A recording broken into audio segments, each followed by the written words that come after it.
William Morrow and HarperAudio present The Quarantine Princess Diaries, a novel by Meg Cabot, performed by Arielle Delisle.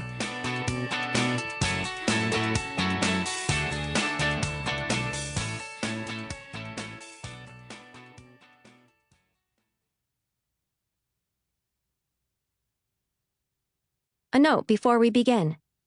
For a family tree of Princess Mia, Amelia, Mignonette, Grimaldi, Thermopolis, Ronaldo, don't forget to download the accompanying enhancement PDF from your audiobook provider, or go directly to harpercollins.com/pages/The Quarantine Princess Diaries. Author's Note. Warning. This book contains references to the COVID-19 pandemic.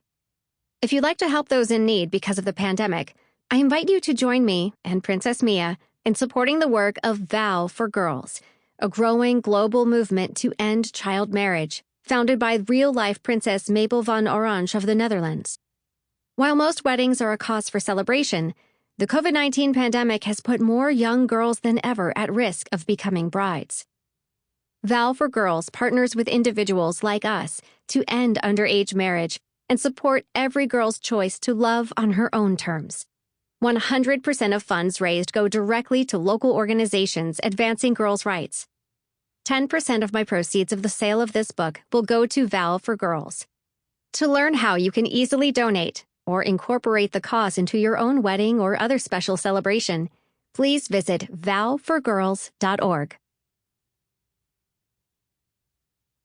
She had many opportunities of making her mind think of something else, and many opportunities of proving to herself whether or not she was a princess. But one of the strongest tests she was ever put to came on a certain dreadful day which, she often thought afterward, would never quite fade out of her memory even in the years to come. A Little Princess, Frances Hodgson Burnett. Quarantine Day 1. Royal Bedroom. Just got back from what was supposed to be a routine meeting with the Prime Minister about my composting program. Considering the fact that compost-treated soil helps protect plants from pests and diseases, and Genovian olive oil is prized throughout the world, it's something we ought to have looked into years ago. But instead of getting right into my soil treatment proposal, Madame Dupree said, "I've just received terrible news, Your Highness. Apparently, there's a worldwide pandemic." Excuse me, but what? I mean, obviously, I did hear a little something about a flu going around in China, but I've been slightly preoccupied with the twins, who are adorable but in their terrible twos. It turns out it's not an exaggeration. The terrible twos really are terrible. Not to mention ruling a small European principality and, of course, my composting program and this thing with Harry and Meghan. But hello? A pandemic? The Prime Minister says our top public health officer, good to know we have one, is telling her that the only way to contain it is something called social distancing. This apparently means closing the borders with France, Italy, and Monaco. Great. Just great.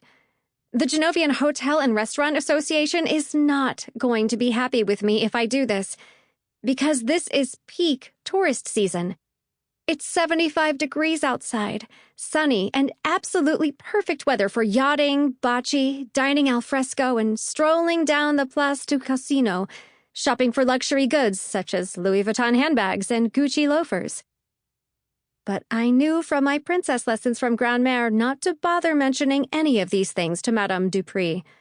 A royal is only ever supportive of her prime minister during a crisis. Think of King George and Winston Churchill. Instead, I said, "Okay then, let's do whatever we have to do to beat this thing. Genovia strong! Genovia strong!" the Prime Minister said.